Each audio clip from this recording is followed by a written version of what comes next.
Welcome, dear students of the third secondary stage.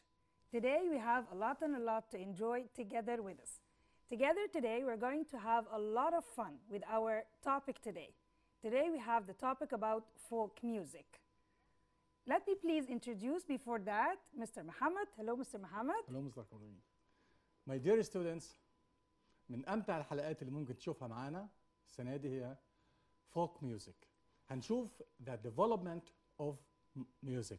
الموسيقى الفولكلور وقد ايه هي بتأثر في الشعوب، وقد ايه لما نعرف ان الموسيقى بتاع الفولكلور دي موسيقى مش مكتوبة، لا ده هي موسيقى بتتداولها الأجيال، وازاي ان احنا لازم نحافظ عليها. يلا نشوف مع بعض folk music. Let's start.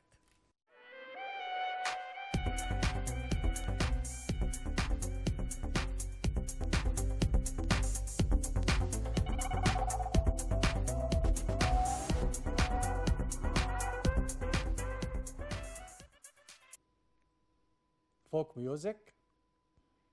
Vocabulary. Celebrate. To do something special because it's a special occasion, or because something good has happened. Celebrate verb يعني يحتفل. Drum noun. drum طبعا آلة موسيقية musical instrument، في منها جاي منها drum stick وجاي منها كمان الدرامر اللي هو الطبال نفسه. فتعريف drum معناها round musical instrument which you play by hitting it with your hand or stick. Fireworks. Small objects that explode or burn with a colored light used for celebrating special events. الألعاب النارية. Landmark. Something that helps you recognize where you are, such as a famous building. علامة مميزة. زي ما نقول مثلا الأهرامات landmark، Eiffel Tower ده landmark لباريس. Mark. Verb. To show that something is happening, especially an important event or change. Possession as noun. The place where someone or something is in relation to another or other things. Procession. A line of people or vehicles moving slowly as part of a ceremony. موكب. Procession.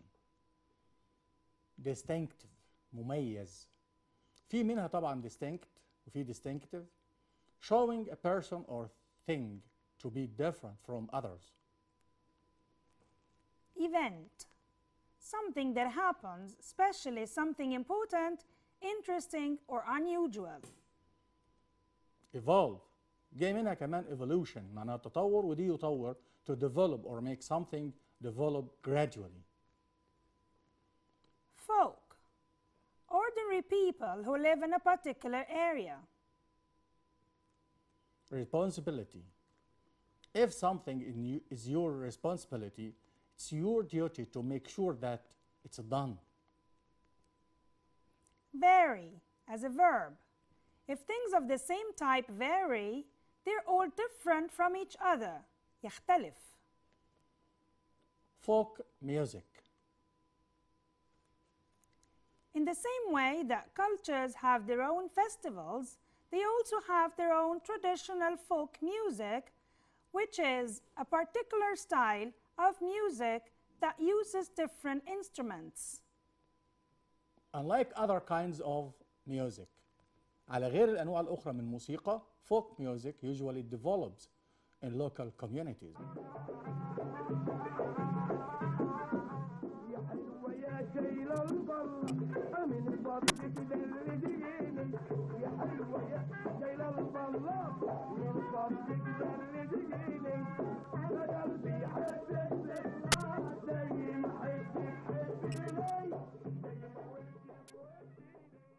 Even in one country, different areas, cities, and villages often have their own distinctive styles. For example, the traditional music of Cairo is different from the music of other parts of Egypt. الموسيقى التقليدية والموسيقى الشعبية في القاهرة بتختلف عن الموسيقى الشعبية في الأرياف أو في الصعيد أو في السواحل. Distinctive styles developed because in the past most people were born and lived their lives in one village or one small area. ده السبب إن خلى الموسيقى الشعبية لا تنتشر، لأن كانت موجودة زمان في منطقة واحدة بس. Music was individual. الموسيقى الشعبية موسيقى فردية. Not influenced by music from other areas. Today, most modern music is written as entertainment. Most folk music, however, has a special purpose. Folk songs, for example, were made up to describe important historical events, to help people get through their day's work, عشان يساعدوا الناس عشان يجتازوا عملهم, or to sing babies to sleep. Until recent times, folk music wasn't written down. Children learned it from their families.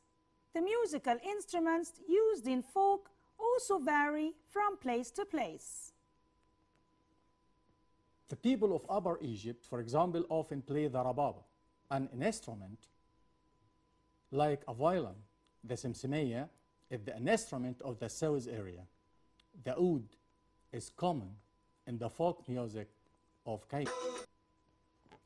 Once it was taken to Europe, where it evolved into a number of modern instruments.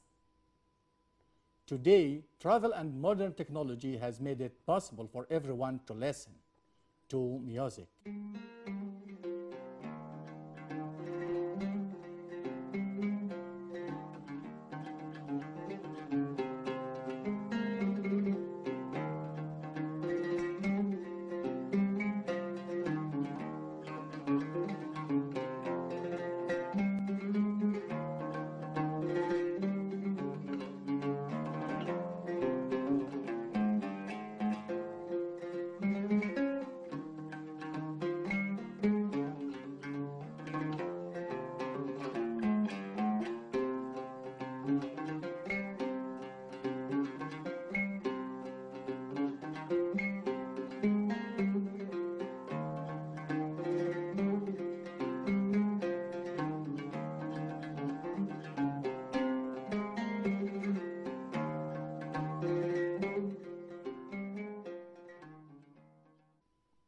Not just from other areas, but from other cultures around the world.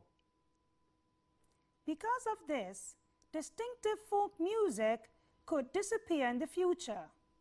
With this in mind, it's our responsibility to do everything we can to protect the traditional music of our countries, our regions, and our communities. Now, my dear friends, choose the correct answer from A, B, C, or D. Young people are a space for protect their country's folk music. Adaptable, responsible, adjustable, or admirable.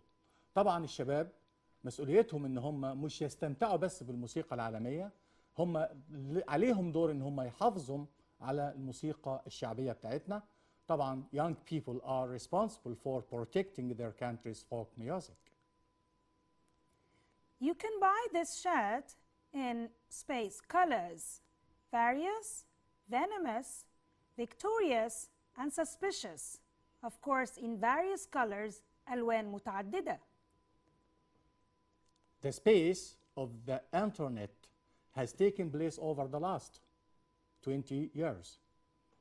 Revolution, pollution, resolution, or distribution. طبعا تطور الانترنت يبقى the revolution. Our local university offers space of language courses: velocity, variety, viscosity, and vicinity. And the right answer, variety, متعدد ومختلف.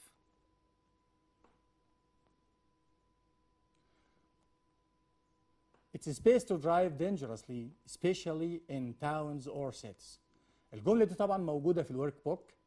It's advisable, desirable, or admirable, or irresponsible. طبعا irresponsible معناها يبقى من عدم المسؤولية منه إنه يسوق dangerously. وممكن يديني في الفايند ذا mistake it's responsible. ما ينفعش يبقى فيه responsible وفيه كلمة dangerously. It's irresponsible to drive dangerously, especially in towns or cities. The concert was a charitable space to collect money for the poor. Accident, condition, event, or revenge.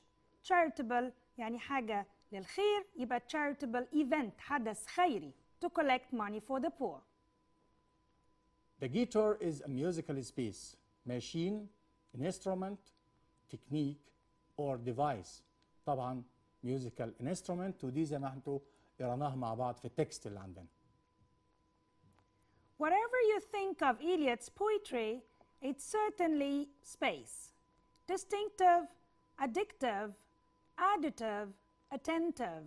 Of course, it's distinctive, مميز. His opinion was supported by space facts, historian, historical, historic, Hysterical. and or history. The right answer is historical facts، يعني حقائق تاريخية. It was highly space of him to leave the children on their own in the pool. Irresistible, irritable, repairable, irresponsible. Of course, غير مسؤول، حد مش بصورة كاملة للمسؤولية إنه يسيب ال children on their own in the pool. The Chinese New Year space takes place between the 21st of January and the 19th of February. Festival, capital, classical, or funeral. طبعا احنا عندنا هنا الفيستيفال بتاع بداية السنة الجديدة في الصين، ده بتعتمد على القمر وبتبدأ من 21 يناير لغاية 19 فبراير. Shaman Nassim is a festival that space the beginning of spring, makes, merges, marks, or parks. Of course, it marks هو اللي بيحدد بداية الربيع. Folk music is particular space of music that uses different instruments, style, function, punch, or quantity. طبعا الفوك ميوزك دي style. Now, my dear friends, find the mistakes and write the sentences correctly. Different areas have distorted styles of folk music. طبعا different areas، مناطق المختلفة بيبقى فيها أنواع مختلفة من الموسيقى، فتبقى الغلطة في كلمة distorted ويبقى distinctive style، معناها أجزاء متميزة، عناصر متميزة من الموسيقى. In the past, most people born and lived their lives in one small area. Most people were born. هنا دي جملة في الباسيف، مش هما اللي بيتولدوا، فلازم تبقى most people were born. قلنا قبل كده إن born دايما بتيجي قبليها verb to be, was, or were, and whatsoever. Today, most modern music is written as enlargement. هي as entertainment. entertainment معناها التسلية. الموسيقى الحديثة دلوقتي بتبقى مكتوبة كنوع من أنواع التسلية والمتعة. Folk music has different musical installments. طبعا installments غلط، installments يعني تقسيط، لكن احنا المفروض نقول folk music has different musical instruments اللي هي الآلات الموسيقية. In the past, music was individual, not influenced by music from other areas. طبعا الغلطة فعلا الموسيقى في الماضي كانت individual, not influenced by music from other areas. Now we're going to start grammar. Our grammar today is about prepositions. The prepositions هي حروف الجر، متنوعة جدا وكتيرة جدا. في منها بيجي after nouns، في منها كتير بيجي بعد الverbs. لازم نخلي بالنا جدا ايه اللي جاي قبله، لأنه preposition عادة دايما بيجي بعد يا noun يا adjective يا حاجة زي كده. هنشوف النهارده مع بعض prepositions after nouns. عندنا list طويلة جدا we are going to write together. I advise you to take care, take notes please, because we're going to study them the same. يعني احنا بنحفظهم زي ما هم، لانه مهم جدا تعرف الناون. لو البريبوزيشن اللي بعديه اتغير او ما كتبش صح يحتسب كله غلط. وطبعا عارفين انه بعد الادجكتيف او الناون بلس the in او البريبوزيشن whatever it is لازم بيجي بعديه ing. فنخلي بالنا. Let's see some forms. We're going to start by the prepositions after nouns. Nouns plus for. Reason for, a present for, apology for, thanks for, exchange for. For example, what was the reason for the accident? يبقى هنا the reason noun, the reason for. The nouns plus to, damage to, solution to, answer to, obstacle to, reply to. For example, the earthquake caused damage to many houses. يعني أدت لدمار لكثير من المباني والبيوت. Nouns plus on. Effect on. Congratulation on. Attack on. Experiment on. For example, pollution has bad effects on people. Nouns plus of. Cause of. Problem of. Aim of. Supply of. Reform of. Function of. Advantage of. For example, what's the cause of the accident? إيه سبب الحادث؟ Nouns plus n. Increase in, decrease in, progress in, and breakthrough in. For example, there has been an increase in the number of tourists going to Luxor. Nouns plus with. The matter with. Wrong with. Agreement with. Sympathy with. زي ما بنقول مثلا what's wrong with you? What's the matter with you? Back again زي ما بنقولها what's the matter with you? Matter هي دي الكلمة الناون بعديها يجي preposition with. ما ينفعش يتغير لpreposition تاني. Preposition after adjectives. Adjective plus at. Good at, clever at, bad at, brilliant at, and excellent at.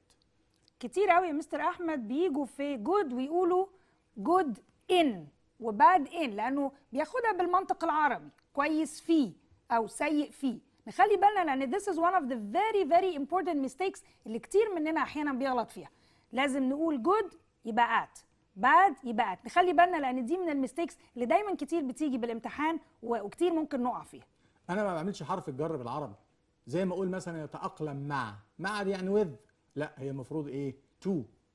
فمعنى كده افصل العربي خالص لما تيجي تتعامل مع حرف الجر. لازم نحفظ زي البريبوزيشن وزي الفورم اللي احنا واخدينها وننسى تماما الترجمه الحرفيه لانه مش هتوصلنا ابدا للاجابه الصحيحه.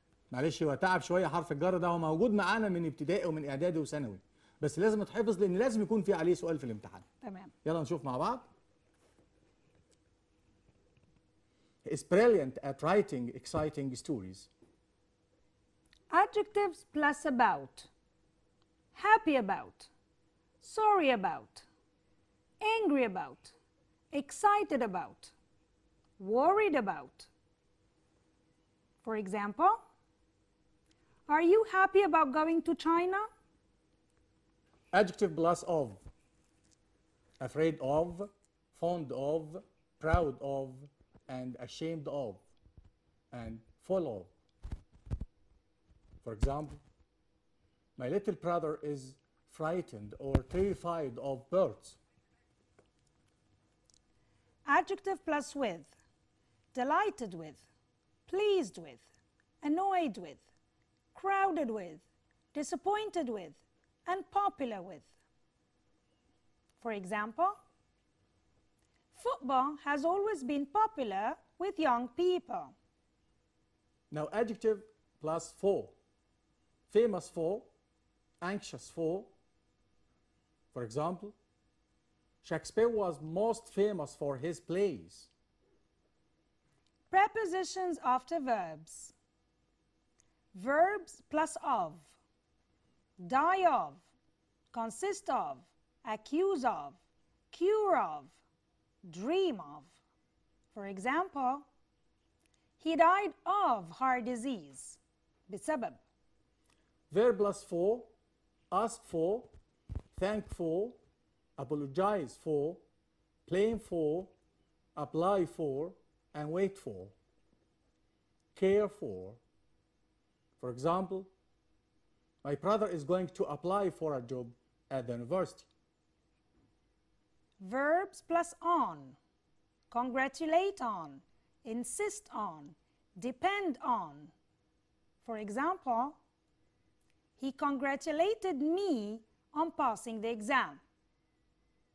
Verb plus in, interested in, believe in, share in, and help in. For example, he helped in the reform of education. Verbs plus from, differ from, protect from, and suffer from. For example, cleanliness protects our children from diseases. Verb plus with, agree with, reason with, communicate with. For example, the internet helps people to communicate with each other. Verbs plus into, run into, translate into, turn into, crash into, drive into. For example, he translated the passage into Arabic. Another example. خلاص تتشال دي. Verb plus to, complain to, object to, belong to. For example, we all belong to our beloved country Egypt. After prepositions we use noun or verb plus ing. دايما بعد البروبوزيشن بيجي اسم أو verb plus ing. شاهد is good at English. Noun. شاهد is good at studying English. Gerund. Now choose the correct answer from A, B, C, or D. Egypt is more famous, space, its natural resources. By, from, of, or for. Famous for. No one knows the real cause, space, the film's popularity. ما حدش يعرف سبب لشعبية الفيلم ده. كلمة cause بتاخد معاها ايه؟ على انها noun. with, to, for, of. طبعا cause of اللي بتساوي reason for. Basil loves English, but he's not very good math. For, at, by, or with. We said good at. BASF works space an international oil company. Works from, to, at, for. يعمل لدى تبقى work for. This wonderful building belongs my uncle. Belongs to, belongs for, belongs with, or belongs by. طبعا زي ما احنا بنسمعها حتى على طول belongs to. There has been an increase space sales in recent years. increase بتاخد معها حرف الجر increase in زيادة في المبيعات في السنين الماضية أو الحديثة. Which school subject are you good at? Which school subject are you good? For, to, at, or on. زي ما قلنا قبل كده good على طول وراها good at. What's the reason? Space زويل's popularity. ايه سبب شعبية المرحوم أحمد زويل؟ طبعا هنقول the reason for اللي قلنا قبل كده بتساوي the cause of. Which job do you want to apply? Space, on, for, to, and with. Apply for. Now, my dear friends, find the mistake in each of these sentences, then write them correctly. My uncle works on the Egyptian government. احنا قلنا يعمل لدى مش work on. work on معناها يعمل على تطوير. لكن works for the Egyptian government. I was angry at him for not studying hard. I was angry with him. Egypt is most famous at its beautiful pyramids. طبعا ما فيش حاجة اسمها famous at. الصح أقول famous إيه؟ famous for. We should protect the environment with pollution. طبعا حتى المعنى ما يمشيش. We should protect the environment from pollution.